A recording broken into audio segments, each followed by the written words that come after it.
أخواتي الغاليين، لو ظهر أي إعلان فيه موسيقى أو مخالفة لدين الله أرجوكم اعملوا تخطي للإعلان أو وطوا الصوت لحد ما يبدأ الفيديو. بحبكم في الله. السلام عليكم، أهلا بيكم كلكم في قناتي، قناة حكايات آيات. النهاردة إن شاء الله قصة جديدة تعجبكم وتستفيدوا منها، بس ما تنسوش قبل ما نبدأ اللايك والاشتراك في القناة وتفعيل زر الجرس وتعليق بقى حلو منكم. واللي عنده أي قصة حابب إن أنا أنزلها يبعتها لي على صفحة الفيسبوك، هيلاقي الصفحة إن شاء الله في صندوق الوصف.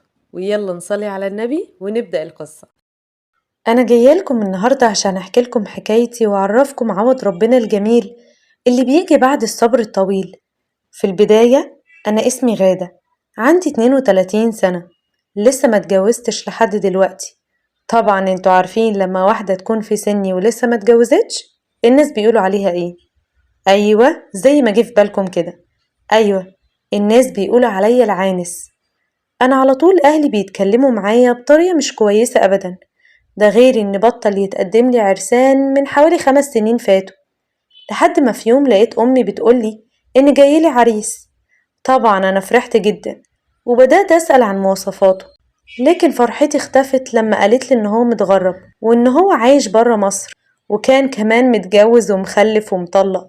هو أهله كانوا بيدوروله على عروسة وجابوني ليه، لكن وقتها ماما شجعتني وقالتلي إن دي فرصة كويسة جدا وإن أنا أرفض ليه، خليني أتكلم معاه وبعد كده أشوف. أنا كنت متوترة وقلقانة شوية لأني زي ما قلتلكم كان بقالي فترة مفيش عرسان بتتقدملي. المهم والدته جت وطلبت صورة ليا وأخدتها مننا وبعتتها له، ومفيش كام يوم وقالت إن هو موافق عليا مبدئيا لكن عاوز يتكلم معايا مكالمة فيديو، يعني زي الرؤية الشرعية كده. وطبعا احنا وافقنا علشان كمان أنا أشوفه وأتكلم معاه، وكأنه جه البيت عندنا. لبست لبس كويس جدا وأصريت إن أنا محطش أي مكياج عشان شكلي يظهر بطبيعته. ولما اتكلمنا كان معجب بيا جدا وبشكلي وبأسلوبي وبشخصيتي، وهو ده الكلام اللي قاله. وكمان قال لي إن هو هينزل كمان كام يوم علشان نتمم إجراءات الخطوبة. طبعا أنا وقتها كنت أسعد واحدة في الدنيا، وفعلا نزل من السفر، لكنه أول ما شافني قال لي: ايه ده؟ انت شكلك مش حلو خالص، انت اكيد كنت حاطه فلتر وكان محليكي، انت ازاي كده بجد؟ ايه الكلام ده يا محمود؟ انا ما كنتش حاطه حتى ولا نقطه ميك اب، ولا كنت عامله فلتر في المكالمه، ولا اي حاجه خالص. بالعكس، انا اصريت ان شكلي يكون طبيعي عشان نبقى على نور. لا لا لا لا، الصوره اللي بعتيها كان شكلك فيها حلو. انا عمري ما هكمل خطوبه مع واحده سمرة زيك، انت عاوزه عيالي يطلعوا لونهم اسود زيك ولا ايه؟ ده انا حتى لو اخدتك ورحت بيكي للكوافير مش هيرضوا يمكيجوكي، روحي بصي لنفسك الاول بعد كده اتكلمي معايا. وكسر بخاطري، كنت صعبانه عليا جدا وكنت تعبانه قوي، ولما رجعت بصيت لنفسي في المرايه زي ما هو ما قالي، ولقيت نفسي فعلا مش حلوه. بقيت بقول يا رب، يا رب ليه خلقتني وحشه؟ استغفر الله العظيم، سامحني يا رب، انا مش قصدي. ودخلت في حالة نفسية صعبة جدا لدرجة ان وصلت معايا باكتئاب حاد، واخدت اجازة من شغلي فترة طويلة. حسيت ان انا كل يوم بتعب عن اليوم اللي قبله، وقلت لا، انا لازم ارجع اصلي واقرب من ربنا. وافتكرت اني في ابتلاء شديد جدا، وحتى كل الرسل والانبياء حصل لهم اكتر من كده بكتير، وان انا جنبهم ولا حاجة، فلازم اصبر على ابتلائي وارضى، وان اكيد ربنا ليه حكمة في ابتلائي ده. لحد ما فقت وقررت إني لازم أرجع أنزل شغلي وأكمل تاني.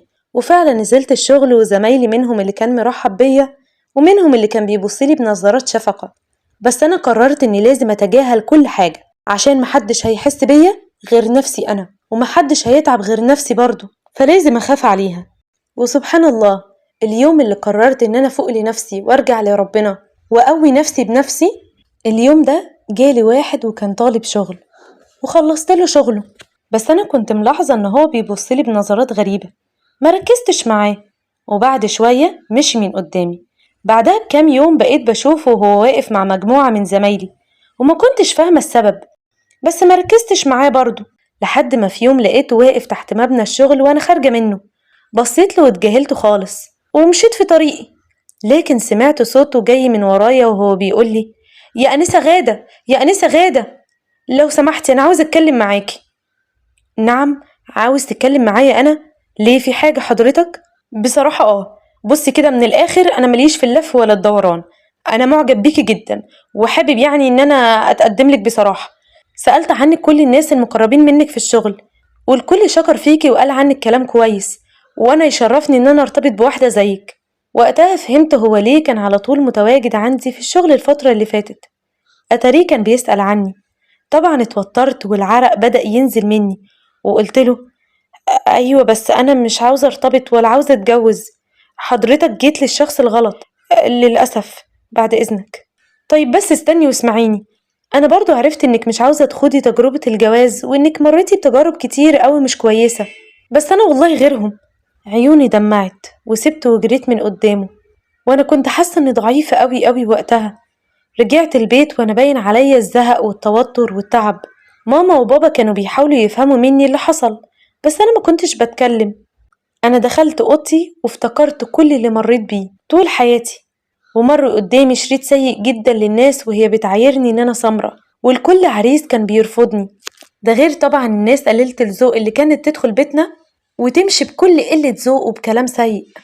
والناس الذوق كانوا أول ما يشوفوني يتلجلجوا في الكلام ويفتكروا فجأة إن في مشوار جالهم. ياه، حاجات كتير قوي مش كويسة.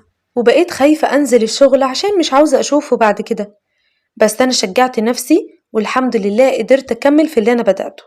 كنت بشوفه كل يوم وهو مستنيني تحت المبنى بتاع الشغل، وبيبصلي وأنا بركب التاكسي على طول وبمشي.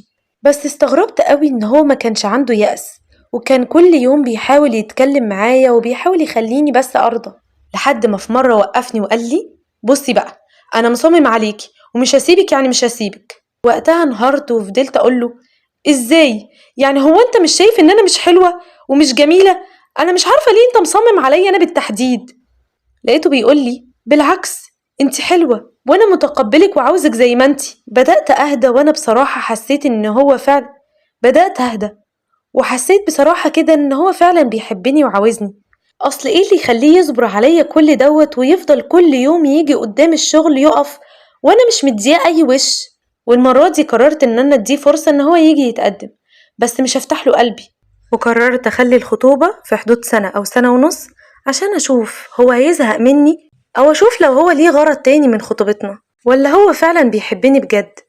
ومن الرغم من إني كنت بلاحظ نظرات مش كويسة من أهله، وفي منهم اللي كان بيتنمر عليا في وشي، بس هو بصراحة كان بيصدهم كلهم وما كانش بيخلي حد يقولي كلمة وحشة. ومرت الأيام واتجوزت أنا وهو. وبعد الجواز كنت بلاحظ إن والدته على طول بتتعمد إنها تتكلم قدامي في موضوع الخلفة، وإن كتير من البنات لما بتتجوز في سن متأخر مش بتخلف على طول. وأنا فعلا ابتديت أقلق من كلامها، ولما طلبت من جوزي إن احنا نروح نكشف ونحلل رغم إن ما كانش عدى غير شهر واحد بس على جوازنا، هو رفض وقال لي إن ليه بفكر في حاجات ملهاش أي لازمة، وإن كله بإيد ربنا، وإن لما ربنا يأذن أكيد هحمل في الوقت المناسب.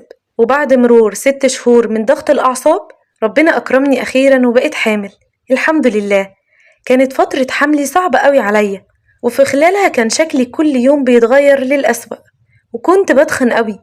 كانت ثقتي بنفسي بتقل كل يوم زيادة عن اليوم اللي قبله، لحد ما في يوم قلت لجوزي انت اكيد هتبطل تحبني عشان انا شكلي اتغير، مش كده يا حمزة؟ لا طبعا، ايه الكلام العجيب اللي انت بتقوليه ده يا حبيبتي؟ وبعدين شكلك ايه اللي اتغير؟ ده انت شكلك اتغير للأحلى. هم على طول بيقولوا كده، ان اللي بتبقى حامل في بنت بتبقى حلوة قوي قوي قوي، وهو فعلا الحمل خلاكي زي القمر. عيوني دمعت وقلت له انت اللي عيونك حلوة قوي قوي يا حمزة. لو تعرف انا بحبك قد ايه. انت العوض الجميل بعد الصبر الطويل. انا كنت طول عمري شايفة نفسي وحشة، بس في عيونك انت شايفة نفسي اجمل واحدة في الدنيا. ربنا ما يحرمني منك يا حمزة. انا كمان يا ستي بحبك قوي قوي قوي، يا اجمل وردة شافتها عيوني. وبعدين يلا بقى عشان بعد ما تقومي بالسلامة كده انا محضر لك مفاجأة حلوة جدا جدا جدا، متأكد انها تعجبك. حاولت اعرف منه ايه هي المفاجأة دي، بس هو ما كانش بيرضى يقول لي اي حاجة بخصوصها. وبعد ما ولدت بفترة وكنت خلاص شديت حيلي لقيته بيقول لي جاهزة للمفاجأة؟ قلت له ايوه يلا قول بسرعة.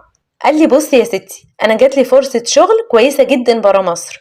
اول ما سمعت كده بدأت اعيط، وكنت حزينة قوي عشان هيسيبني ويمشي، وهو كان حرفيا احن حد عليا في الدنيا كلها. بس لقيته بيقول لي معيطش، وان هو هياخدني معاه انا والبيبي، وانه خلاص ما يقدرش يستغنى عننا ابدا. ده كان أحلى خبر سمعته في حياتي كلها، وسافرت معاه، وحياتي استقرت أخيرا بعيدة عن أي مشتات وعن أي حاجة سلبية كنت بتعرض لها.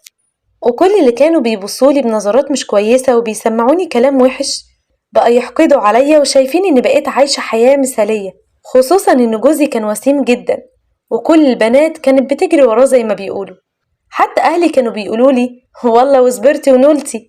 وعدت الأيام لحد ما بنتي كبرت شوية وابتديت إن أنا أوديها حضانة. جوزي شاف لي كمان فرصة شغل كويسة جدا، وبكده أكون حققت كل أحلامي، وهي إني اتجوزت من شخص بيحبني وبيراعي ربنا فيا، وكمان خلفت بنت زي القمر قبل ما السن يجري بيا زي ما كانوا على طول بيقولولي. لا وكمان بقيت بشتغل برا مصر ولقيت فرصة كويسة قوي كتير بيحلموا بيها ومش عارفين يلاقوها.